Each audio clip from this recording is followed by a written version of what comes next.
ಜಗನ್ ಅವರು ಕೂಡ ಇವತ್ತು ಮತದಾನ ಮಾಡಿರುವಂಥ ಸಂದರ್ಭವನ್ನು ಗಮನಿಸ್ತಾ ಇದ್ದೀವಿ. ಈ ಸಂದರ್ಭದಲ್ಲೂ ಕೂಡ ಅಲ್ಲಿ ಬಹುಶಃ ಅವರು ಮತದಾನ ಮಾಡೋದಕ್ಕೆ ಬಂದಂಥ ಸಂದರ್ಭದಲ್ಲೂ ಕೂಡ ನಾವು ಗಮನಿಸ್ತಾ ಇದ್ದೀವಿ.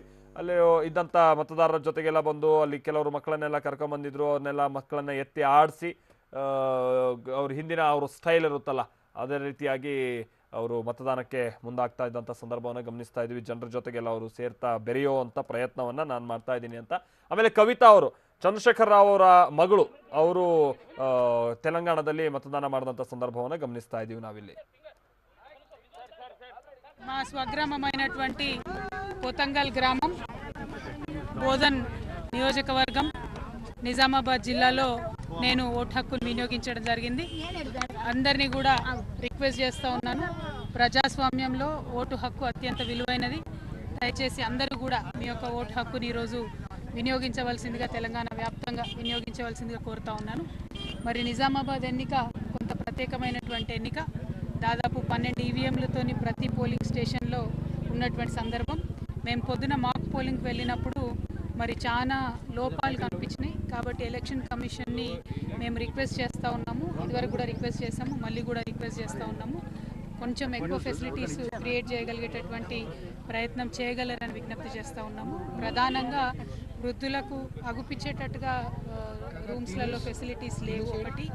2, ఎంట్రీ ఎగ్జిట్ పెడతామని చెప్పి రిటర్న్గా మాకు ఎలక్షన్ కమిషన్ వారు చెప్పడం జరిగింది. కానీ ఎంట్రీ ఎగ్జిట్ అంటూ పెట్టకుండా డైరెక్ట్గా పంపిస్తున్నారు. దాంతో నంబరింగ్ కూడా ఈవీఎంస్కి లేదు, 1 నుంచి 12. సో ఇక్కడ రిక్వెస్ట్ చేస్తే పోలింగ్ ఆఫీసర్ గారు, పిఓ గారు రిక్వెస్ట్ చేస్తే వారు అరేంజ్ చేసి పెట్టడం జరిగింది. కానీ వారికి ఆ నంబరింగ్కి సంబంధించి No, what are your thoughts right now? You are going to cast your vote, but how confident are you about it? Very confident. God's grace. It'll go well, I guess. You've been speaking to a cross section of people this morning as they head to vote. What do you think is on their mind? I think you should ask them. You've had humongous turnout of crowd in your rallies, so I'm sure you would have heard a lot from them.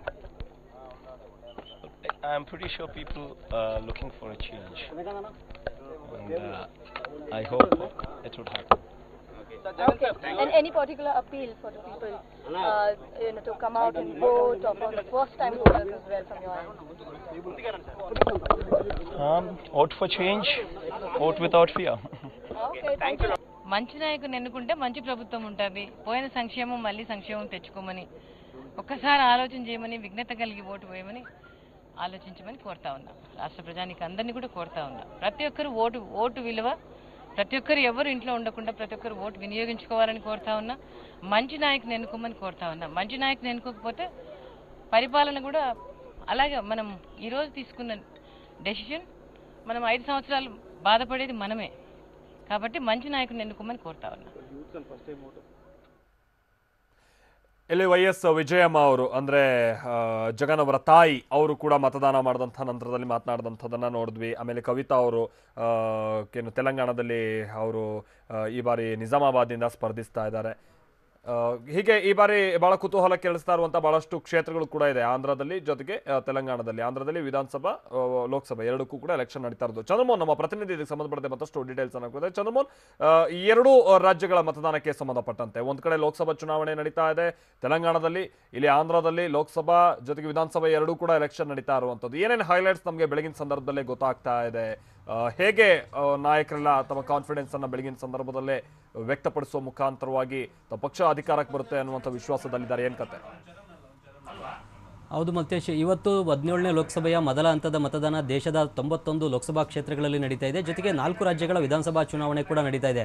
Andhra ವಿಧಾನಸಭೆಯ ಎಲ್ಲ 175 ವಿಧಾನಸಭಾ ಕ್ಷೇತ್ರಗಳಿಗೆ, ಜೊತೆಗೆ ಒರಿಸ್ಸಾ ರಾಜ್ಯ, ಸಿಕ್ಕಿಮು ಮತ್ತು ಅರುಣಾಚಲ ಪ್ರದೇಶ ರಾಜ್ಯದ ವಿಧಾನಸಭೆಗಳಿಗೂ ಕೂಡ ಇವತ್ತು ಮತದಾನ ನಡೀತಾ ಇದೆ. ಈಗಾಗಲೇ ಆಂಧ್ರ ಪ್ರದೇಶದಲ್ಲೂ ಕೂಡ ಬೆಳಿಗ್ಗೆ 7 ಗಂಟೆಯಿಂದಲೇ ಕೂಡ ಬಿರುಸಿನ ಮತದಾನ ಆರಂಭ ಆಗಿದೆ. ಕೆಲವು ಮತಗಟ್ಟೆಗಳಲ್ಲಿ ಬೆಳಿಗ್ಗೆ 6 ಗಂಟೆಯಿಂದಲೇ ಮತದಾನಕ್ಕೂ ಕೂಡ ಅವಕಾಶವನ್ನು ಕೊಡಲಾಗಿತ್ತು. ಏಕೆಂದರೆ ಮಧ್ಯಾಹ್ನ ನಂತರ ಬಿಸಿಲು ಜಾಸ್ತಿ ಆಗುತ್ತೆ. ಹೀಗಾಗಿ ಮತದಾರರು ಮತಗಟ್ಟೆಗೆ ಬಂದು ಮತ ಚಲಾಯಿಸೋದು ಕಷ್ಟ ಆಗುತ್ತೆ ಅನ್ನೋ ಕಾರಣದಿಂದ ಬೆಳಿಗ್ಗೆ 6 ಗಂಟೆಯಿಂದಲೂ ಕೂಡ ಕೆಲವು ಮತಗಟ್ಟೆಗಳಲ್ಲಿ ಮತದಾನಕ್ಕೆ ಅವಕಾಶವನ್ನು ಕೊಡಲಾಗಿದೆ. ಈಗ ಮುಖ್ಯವಾಗಿ ಆಂಧ್ರ ವಿಧಾನಸಭೆಯಲ್ಲಿ ಈಗ ಹಿಂದೆ 2014ರ ವಿಧಾನಸಭಾ ಚುನಾವಣೆಯಲ್ಲಿ TDPಯ ಚಂದ್ರಬಾಬು ನಾಯ್ಡು ಅವರು ಭರ್ಜರಿ ಬಹುಮತದೊಂದಿಗೆ ಅಧಿಕಾರಕ್ಕೆ ಬಂದಿದ್ದಾರೆ. ಈಗ 5 ವರ್ಷಗಳ ಕಾಲ ಆಳ್ವಿಕೆಯನ್ನು ನಡೆಸಿದರೆ ಈಗ ಮತ್ತೊಮ್ಮೆ ಆಂಧ್ರ ವಿಧಾನಸಭಾ ಚುನಾವಣೆಯಲ್ಲಿ TDPಯ ಚಂದ್ರಬಾಬು ನಾಯ್ಡು ಮತ್ತು ವೈಎಸ್ಆರ್ ಕಾಂಗ್ರೆಸ್ ಪಕ್ಷದ ಜಗನ್ಮೋಹನ್ ರೆಡ್ಡಿ CM ಗಾದಿಗಾಗಿ ಭಾರಿ ಹೋರಾಟವನ್ನೇ ನಡೆಸ್ತಾ ಇದ್ದಾರೆ. ಈ ಹಿಂದೆ 2014ರಲ್ಲಿ ಜಗನ್ ಪರ ಅನುಕಂಪದ ಅಲೆ ಇದ್ರೂ ಕೂಡ ಕೊನೆಯ 1 ವಾರ 10 ದಿನದಲ್ಲಿ ಆಂಧ್ರದ ಜನತೆಯ ಒಲವು ಬದಲಾವಣೆ ಆಗಿ TDP ಅತ್ತ ಬಂತು. ಇದರ ಪರಿಣಾಮವಾಗಿ TDP ಅಧಿಕಾರಕ್ಕೆ ಬಂತು. ಜಗನ್ಮೋಹನ್ ರೆಡ್ಡಿಗೆ ಹೋಲಿಸಿದ್ರೆ ಚಂದ್ರಬಾಬು ನಾಯ್ಡು ಹಿರಿಯ ನಾಯಕ ಮತ್ತು ಆಂಧ್ರ ಪ್ರದೇಶ ರಾಜ್ಯ ಆಗ 2014ರಲ್ಲಿ ವಿಭಜನೆ ಆಗಿದ್ದರಿಂದಾಗಿ ಹೊಸ ರಾಜಧಾನಿಯನ್ನು ನಿರ್ಮಾಣ ಮಾಡಬೇಕು ಮತ್ತು ಅಭಿವೃದ್ಧಿ ಕಾರ್ಯಗಳನ್ನು ತ್ವರಿತಗತಿಯಲ್ಲಿ ನಡೆಸಬೇಕು. ಈ ಒಂದು ಅನುಭವ ಮತ್ತು ಒಂದು ತಂತ್ರಜ್ಞಾನ ಈ ಎಲ್ಲ ಒಂದು ಜ್ಞಾನ ಚಂದ್ರಬಾಬು ನಾಯ್ಡುಗೆ ಇದೆ ಅನ್ನೋ ಕಾರಣಕ್ಕಾಗಿ ಆಂಧ್ರದ ಜನ ಜಗನ್ಮೋಹನ್ ರೆಡ್ಡಿಯನ್ನು ಪಕ್ಕಕ್ಕೆ ಸರಿಸಿ ಚಂದ್ರಬಾಬು ನಾಯ್ಡುಗೆ ಮನ್ನಣೆಯನ್ನು ಕೊಟ್ಟಿದ್ರು. ಆದ್ರೆ ಈಗ 5 ವರ್ಷದ ಕಾಲದ ಅವಧಿಯಲ್ಲಿ ಚಂದ್ರಬಾಬು ನಾಯ್ಡು ಅಭಿವೃದ್ಧಿ ಮಾಡಿದಾರಾ ಇಲ್ವಾ, ಮತ್ತೊಮ್ಮೆ ಅವರಿಗೆ ಜನಾದೇಶ ಸಿಗುತ್ತಾ ಅನ್ನತಕ್ಕಂಥದ್ದೇ ಈಗಿರ್ತಕ್ಕಂತಹ ಪ್ರಶ್ನೆ. ಅದಕ್ಕೀಗ ಆಂಧ್ರ ಪ್ರದೇಶದ ಜನರೇ ಮತದಾನವನ್ನು ಮಾಡೋ ಮೂಲಕ ತಮ್ಮ ತೀರ್ಪನ್ನು ನೀಡಲಿದ್ದಾರೆ. ಈಗ ಮುಖ್ಯವಾಗಿ ಆಂಧ್ರ ಪ್ರದೇಶದಲ್ಲಿ ಈಗಲೂ ಕೂಡ ಜಗನ್ಮೋಹನ್ ರೆಡ್ಡಿ ಪರವಾದಂತಹ ಒಂದು ಅನುಕಂಪದ ಅಲೆ ಇದೆ. ಜಗನ್ಮೋಹನ್ ರೆಡ್ಡಿ ಈಗ ಕಳೆದ 5 ವರ್ಷದ ಅವಧಿಯಲ್ಲಿ ಸಾಕಷ್ಟು ಬಾರಿ ಆಂಧ್ರ ಪ್ರದೇಶವನ್ನು ಸುತ್ತಿದ್ದಾರೆ. ಚುನಾವಣೆ ವೇಳೆಯಲ್ಲೂ ಕೂಡ ಪಾದಯಾತ್ರೆಯನ್ನು ನಡೆಸಿದ್ದಾರೆ, ರೋಡ್ ಶೋಗಳನ್ನು ನಡೆಸಿದ್ದಾರೆ. ಅವರ ಪಾದಯಾತ್ರೆಗೆ ರೋಡ್ ಶೋಗೆ ದೊಡ್ಡ ಮಟ್ಟದಲ್ಲೇ ಜನ ಸೇರ್ತಾ ಇದ್ರು. ಆದರೆ ಅದೆಲ್ಲವೂ ಕೂಡ ಈಗ ವೋಟ್ ಆಗಿ ಪರಿವರ್ತನೆ ಆಗುತ್ತಾ ಅನ್ನತಕ್ಕಂತಹ ಕುತೂಹಲ ಕೂಡ ಇದೆ. ಈ ಬಾರಿ ಏನಾದರೂ ಕೂಡ ಜನ ವೈಎಸ್ಆರ್ ಜಗನ್ಮೋಹನ್ ರೆಡ್ಡಿ ಪರವಾಗಿ ಒಲವನ್ನು ತೋರ್ತಾರ ಅನ್ನತಕ್ಕಂತಹ ಕುತೂಹಲದ ಪ್ರಶ್ನೆ ಇದೆ. ಈಗ ಚುನಾವಣಾ ಪೂರ್ವ ಸಮೀಕ್ಷೆಗಳಲ್ಲಿ ಈ ಬಾರಿ ಆಂಧ್ರ ಪ್ರದೇಶದಲ್ಲಿ ವೈಎಸ್ಆರ್ ಜಗನ್ಮೋಹನ್ ರೆಡ್ಡಿ ಅಧಿಕಾರಕ್ಕೆ ಬರ್ಬೋದು ಅಂತೇಳಿ ಚುನಾವಣಾ ಪೂರ್ವ ಸಮೀಕ್ಷೆಗಳು ಕೂಡ ಹೇಳ್ತವೆ. ಹಾಗಾಗಿ ಚುನಾವಣಾ ಪೂರ್ವ ಸಮೀಕ್ಷೆಗಳು ನಿಜ ಆಗ್ತವಾ ಹೇಗೆ ಅನ್ನತಕ್ಕಂತಹ ಪ್ರಶ್ನೆ ಇದೆ. ಮತ್ತೊಂದು ಕಡೆಯಲ್ಲಿ ಆಂಧ್ರದಲ್ಲಿ ಈಗ ಲೋಕಸಭೆಗೂ ಕೂಡ ಜೊತೆಯಲ್ಲೇ ಚುನಾವಣೆ ನಡೀತಾ ಇದೆ. ಆಂಧ್ರ ಪ್ರದೇಶದಲ್ಲಿ ಈಗ 25 ಲೋಕಸಭಾ ಕ್ಷೇತ್ರಗಳಿವೆ. ಈ 25 ಲೋಕಸಭಾ ಕ್ಷೇತ್ರಗಳಿಗೂ ಕೂಡ ಇವತ್ತು ವಿಧಾನಸಭೆಯ ಜೊತೆಗೇ ಮತದಾನ ಕೂಡ ನಡೀತಾ ಇದೆ. ಜೊತೆಗೆ ತೆಲಂಗಾಣದ 17 ಲೋಕಸಭಾ ಕ್ಷೇತ್ರಗಳಿಗೂ ಕೂಡ ಇವತ್ತೇ ಮತದಾನ ನಡೀತಾ ಇದೆ. ಹಿಂದೆ 2004, 2009ರಲ್ಲಿ ಕೇಂದ್ರದಲ್ಲಿ ಸರ್ಕಾರ ರಚನೆಗೆ ಆಂಧ್ರ ಪ್ರದೇಶದ ಅಲ್ಲಿ ಗೆದ್ದಂತಹ ಸೀಟ್ಗಳ ನಿರ್ಣಾಯಕ ಆಗ್ತಾ ಇದ್ದು. ಆದ್ರೆ ಈಗ ಆಂಧ್ರ ಪ್ರದೇಶದಲ್ಲಿ ಕಾಂಗ್ರೆಸ್ ಪಕ್ಷ ದುರ್ಬಲ ಆಗಿರೋದ್ರಿಂದಾಗಿ ಆಂಧ್ರ ಪ್ರದೇಶದಲ್ಲಿರ್ತಕ್ಕಂಥ ಪ್ರಾದೇಶಿಕ ಪಕ್ಷಗಳೇ ಈ ಬಾರಿಯೂ ಕೂಡ ಚುನಾವಣೆ ನಂತರ ಕೇಂದ್ರದಲ್ಲಿ ನಿರ್ಣಾಯಕ ಪಾತ್ರವನ್ನು ವಹಿಸತಕ್ಕಂಥ ಸಾಧ್ಯತೆ ಇದೆ.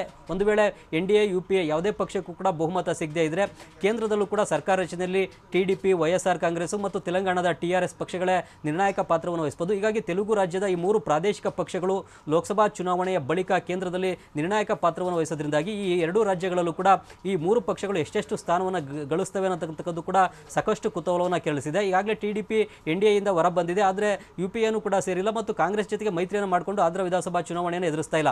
ಕಾಂಗ್ರೆಸ್ ಜೊತೆಗೆ ಮೈತ್ರಿಯನ್ನು ಮಾಡಿಕೊಂಡ್ರೆ TDPಗೂ ಕೂಡ ಸ್ವಲ್ಪ ಮಟ್ಟಿಗೆ ಹಿನ್ನಡೆ ಆಗುತ್ತೆ. ಏಕೆಂದರೆ ಆಂಧ್ರದಲ್ಲಿ ಕಾಂಗ್ರೆಸ್ನ ವಿರೋಧಿ ಭಾವನೆ ಇದೆ. ಆಂಧ್ರ ಪ್ರದೇಶ ರಾಜ್ಯವನ್ನು ವಿಭಜನೆ ಮಾಡಿದ್ದು ಕಾಂಗ್ರೆಸ್ ಪಕ್ಷ. ಈ ಕಾರಣಕ್ಕಾಗಿ ಆಂಧ್ರದಲ್ಲಿ ಕಾಂಗ್ರೆಸ್ ವಿರೋಧಿ ಭಾವನೆ ಇರೋದ್ರಿಂದಾಗಿ TDPಗೆ ಹಿನ್ನಡೆ ಆಗುತ್ತೆ ಅನ್ನೋ ಒಂದು ಭಯದಿಂದಲೇ ಚಂದ್ರಬಾಬು ನಾಯ್ಡು ಕಾಂಗ್ರೆಸ್ ಜೊತೆಗೆ ಚುನಾವಣಾ ಪೂರ್ವ ಮೈತ್ರಿಯನ್ನು ಮಾಡ್ಕೊಂಡಿಲ್ಲ. ಆದರೆ ಚುನಾವಣಾ ನಂತರದ ಮೈತ್ರಿಯನ್ನು ಚಂದ್ರಬಾಬು ನಾಯ್ಡು ಕಾಂಗ್ರೆಸ್ ಜೊತೆ ಮಾಡ್ಕೊಳ್ಬಹುದು. ಮತ್ತೊಂದು ಕಡೆಯಲ್ಲಿ ವೈಎಸ್ಆರ್ ಕಾಂಗ್ರೆಸ್ ಪಕ್ಷ ಈಗಾಗಲೇ ಸ್ಪಷ್ಟಪಡಿಸಿದೆ, ಆಂಧ್ರಕ್ಕೆ ವಿಶೇಷ ಸ್ಥಾನಮಾನ ನೀಡುವಂತಹ ಯಾವುದೇ ಪಕ್ಷ ಆದರೂ ಕೂಡ ಅದನ್ನು ನಾವು ಕೇಂದ್ರದಲ್ಲಿ ಬೆಂಬಲಿಸ್ತೇವೆ ಅಂತ ಹೇಳಿದ್ದಾರೆ. ಹೀಗಾಗಿ ಕೇಂದ್ರದಲ್ಲಿ ಚುನಾವಣೆಯ ನಂತರ ಏನಾದರೂ ಕೂಡ NDAಗೆ ಅಧಿಕಾರಕ್ಕೆ ಬರ್ತಕ್ಕಂಥ ಅವಕಾಶ ಇದ್ರೆ ಆಗ NDAನ ಬೆಂಬಲಿಸ್ತಕ್ಕಂತಹ ಸಾಧ್ಯತೆ ವೈಎಸ್ಆರ್ ಕಾಂಗ್ರೆಸ್ ಪಕ್ಷ ಹೆಚ್ಚಿನದಾಗಿ ಇಟ್ಕೊಂಡಿದೆ. ಈ ಕಾರಣಕ್ಕಾಗಿಯೇ ಈಗ ಆಂಧ್ರದಲ್ಲಿ ಲೋಕಸಭಾ ಚುನಾವಣೆಯಲ್ಲಿ ಕೂಡ ವೈಎಸ್ಆರ್ ಪಕ್ಷ ಹೆಚ್ಚಿನ ಸ್ಥಾನವನ್ನು ಗೆಲ್ಲುವುದಕ್ಕೆ ಈಗ ಎಲ್ಲ ಪ್ರಯತ್ನವನ್ನು ಕೂಡ ನಡೆಸ್ತಾ ಇದೆ. ಹಾಗಾಗಿ ಚುನಾವಣೆಯ ನಂತರ ಕೇಂದ್ರದಲ್ಲಿ ಈ ತೆಲುಗು ರಾಜ್ಯದ 3 ಪ್ರಮುಖ ಪ್ರಾದೇಶಿಕ ಪಕ್ಷಗಳ ನಿರ್ಣಾಯಕ ಪಾತ್ರವನ್ನು ಕೂಡ ಸರ್ಕಾರ ರಚನೆಯಲ್ಲಿ ವಹಿಸಬಹುದು. ಮಲ್ತೇಶ್. Okay, thank you.